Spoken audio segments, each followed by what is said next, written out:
Bienvenue à Caméra Mosaïque, comme annoncé depuis tantôt une semaine sur infohaiti.net.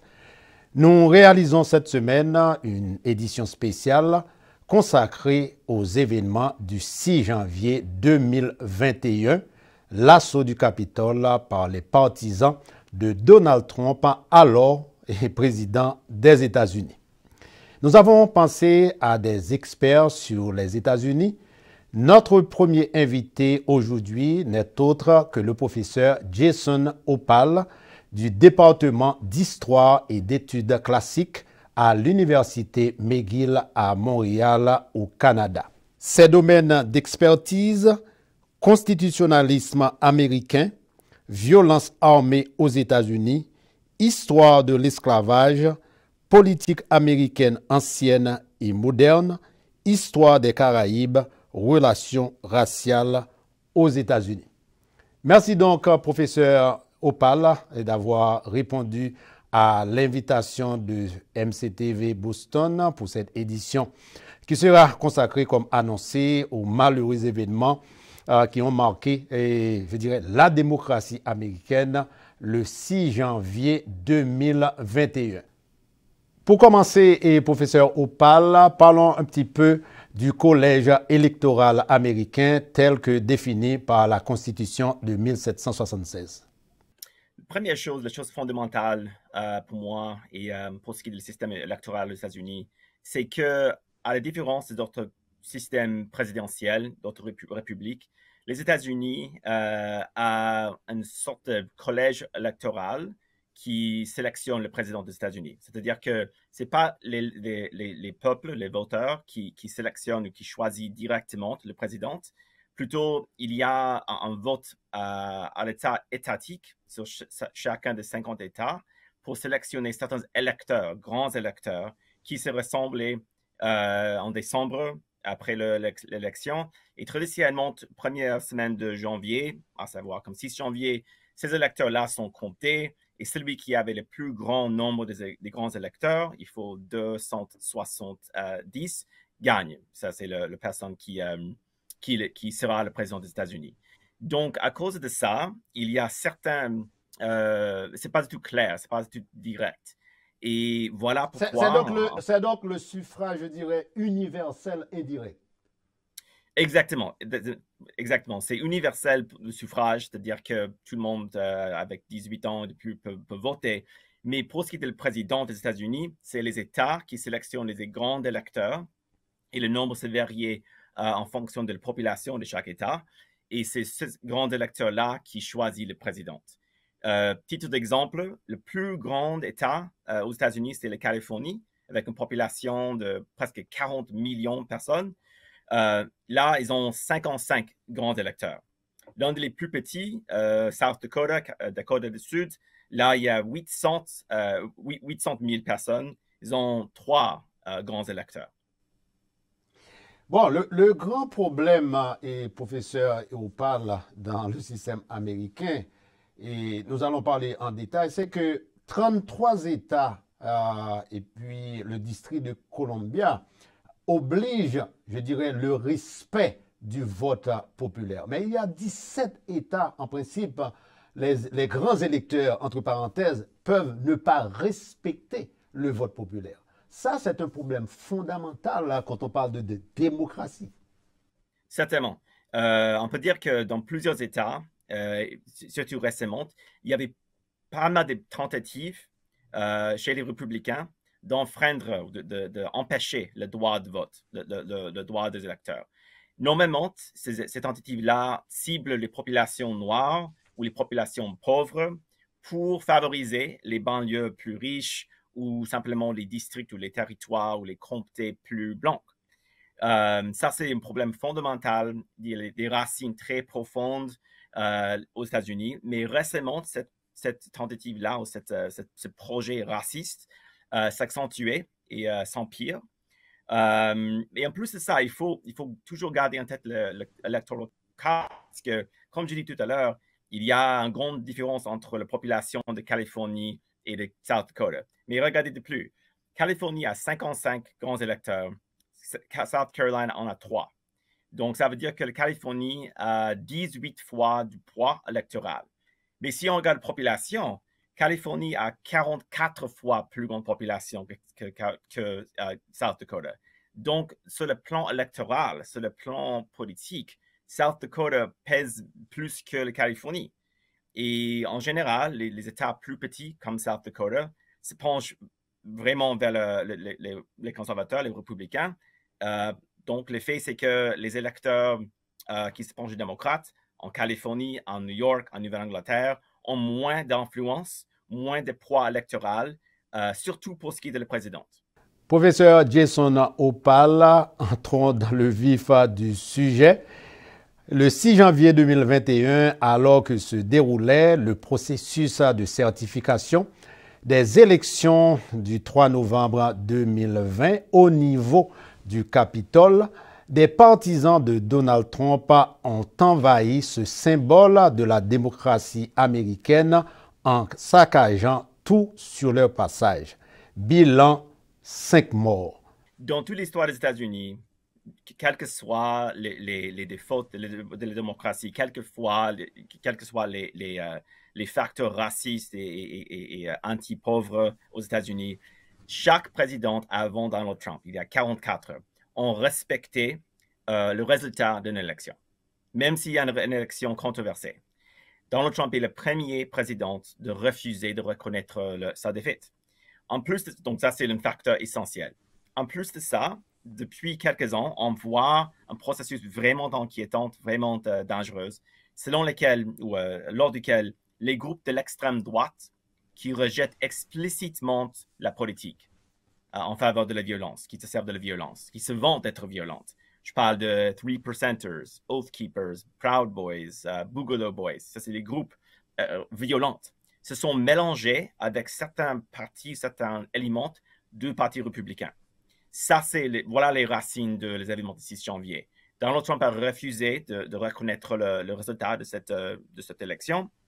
Immédiatement, ces groupes-là, par le biais de Facebook et d'autres plateformes Internet, ont refusé le résultat, ont déclaré qu'il y a des fraudes, qu'il y a un crime, qu'il y a les traîtres au Congrès.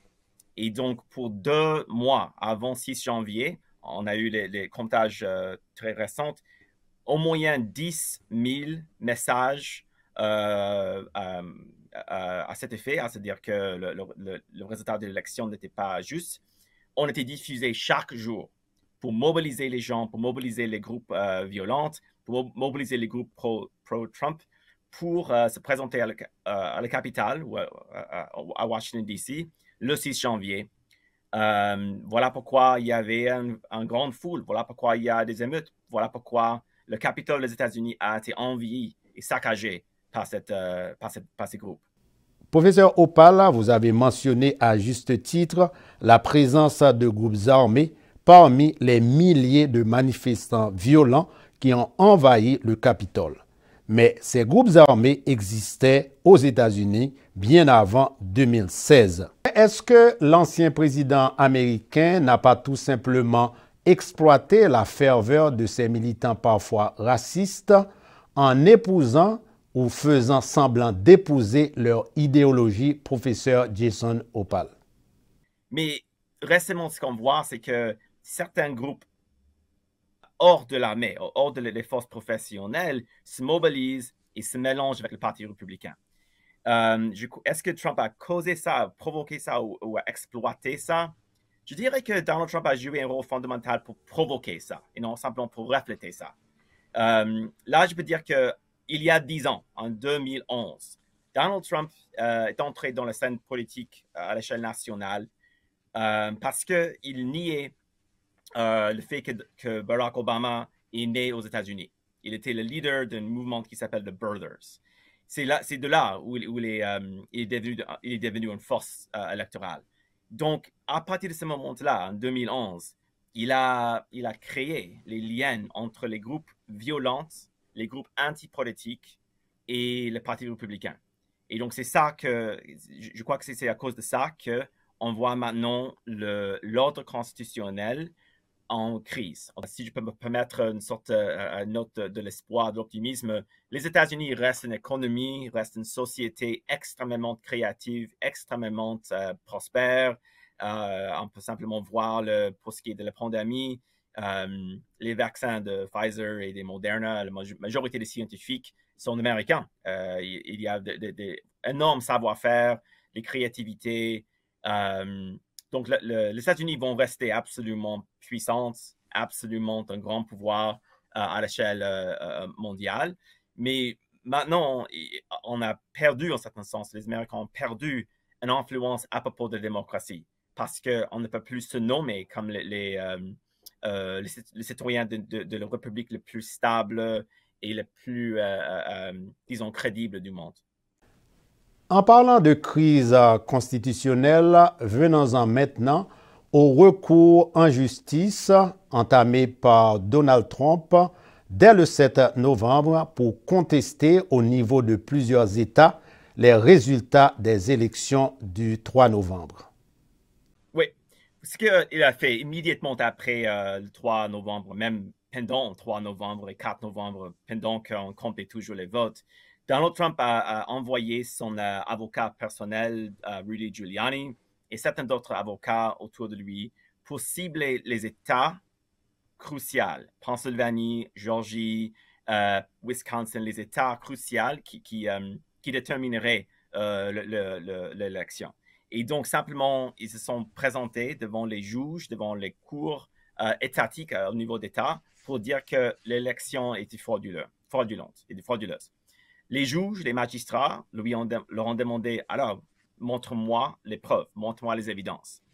Et 60, ça est arrivé, c'est venu 60 fois dans différents États, et 60 fois, les juges, les magistrats ont dit, vous n'avez pas l'évidence, donc, alors, sortez d'ici.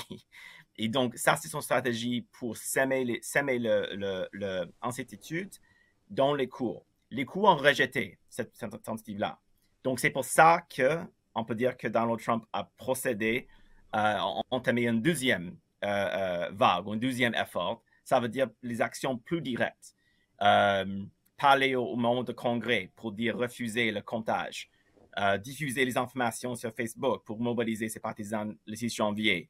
Il s'agit d'une sorte de démarche, de nombreuses différentes démarches à l'échelle juridique, à l'échelle étatique, et enfin à l'échelle de façon violente et directe. Sans oublier bien sûr des pressions directes exercées par Donald Trump sur de nombreux gouverneurs et secrétaires d'État chargés de l'organisation de ces élections. You should want to have an accurate election, and you're a Republican. We believe that we do have an accurate election.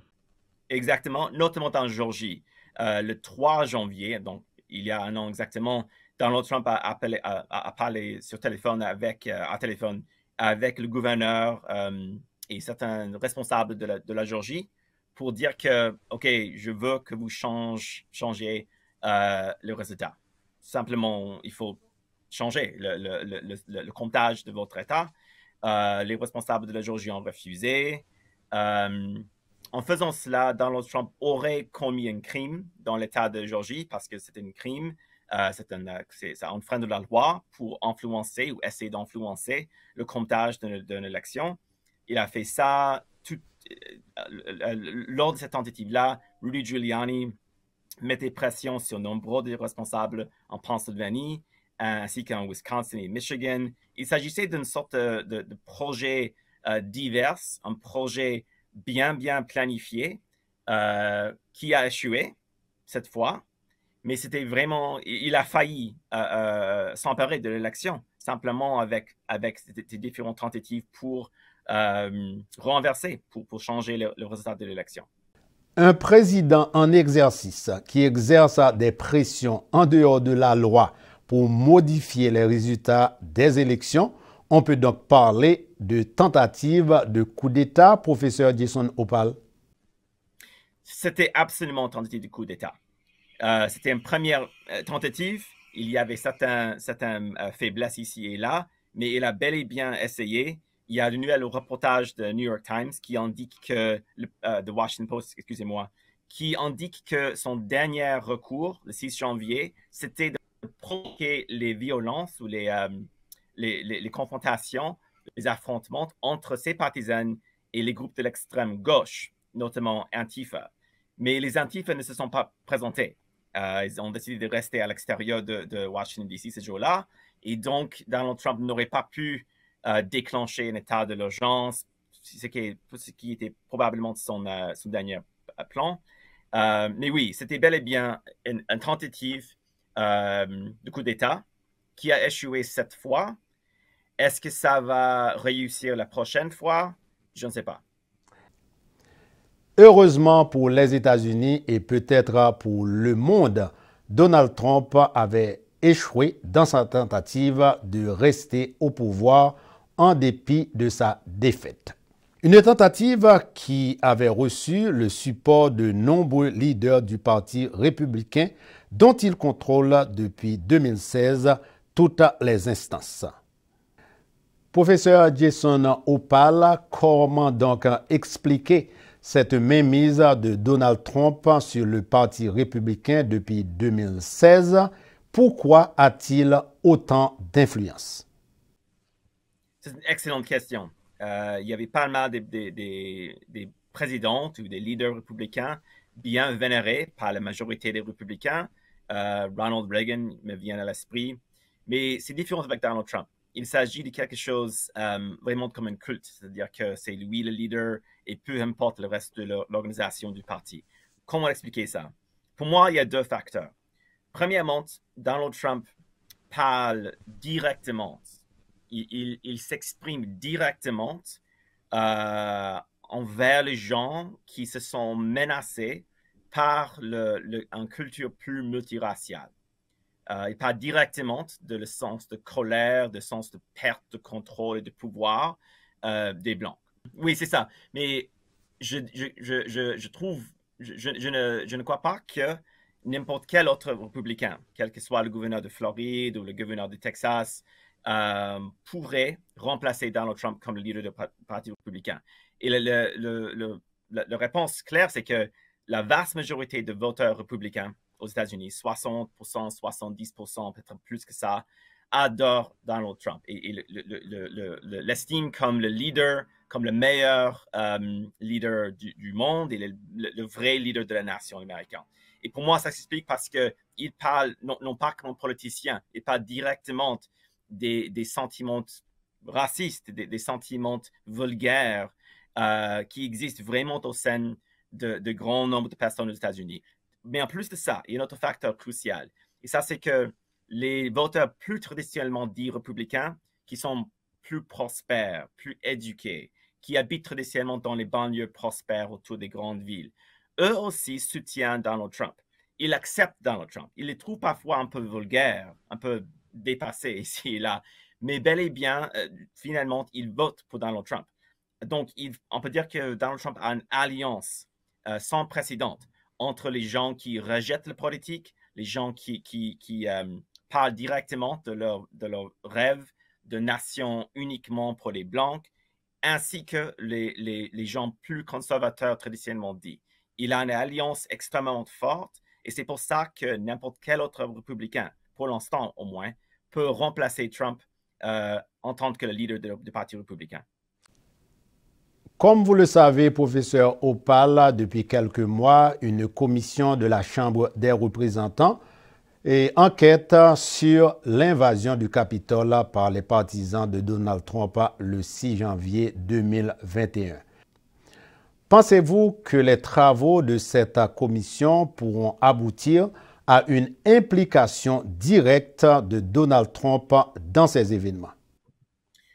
Probablement, si les témoins essentiels se présentent devant ce congrès avant novembre 2022. Parce qu'en novembre 2022, il y a une autre élection se tiendra et probablement les républicains vont regagner le contrôle, le pouvoir dans la Chambre des délégats. Ils vont certainement supprimer cette enquête.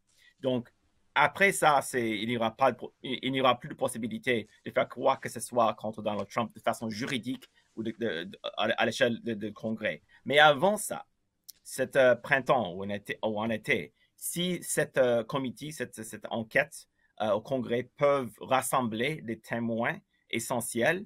Ils ont demandé pour le document les preuves directes.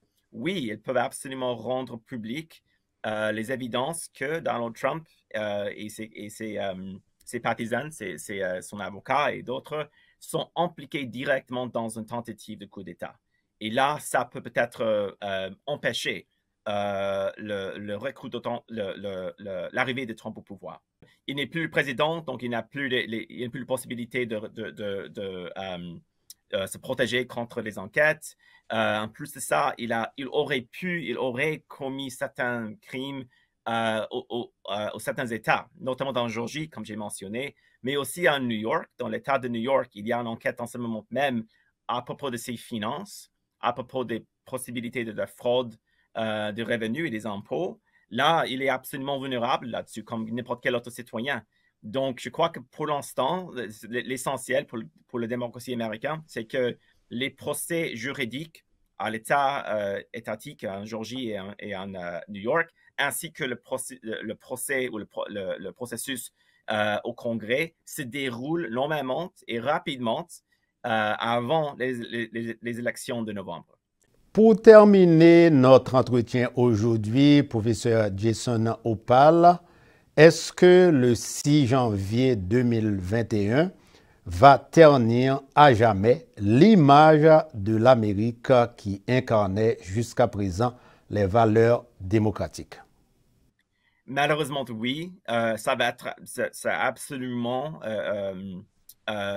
mis à lumière les faiblesses de la démocratie. Ça a vraiment révélé certains aspects de notre démocratie, de la démocratie américaine, qui s'affaiblissent, qui sont vulnérables, qui pourront s'effondrer. Pourquoi? Parce que il ne s'agit pas d'une émeute comme il y a les émeutes, ça arrive parfois, mais c'est une émeute menée par un président.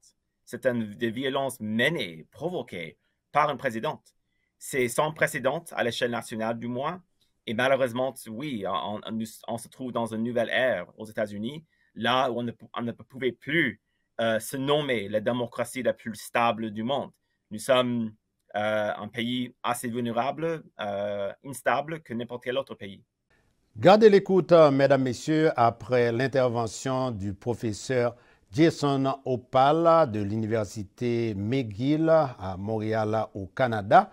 Nous allons accueillir comme deuxième invité le professeur Donald Couture-Letta, spécialiste lui aussi sur les États-Unis, membre de la chaire Raoul Dandurand à l'Université du Québec à Montréal.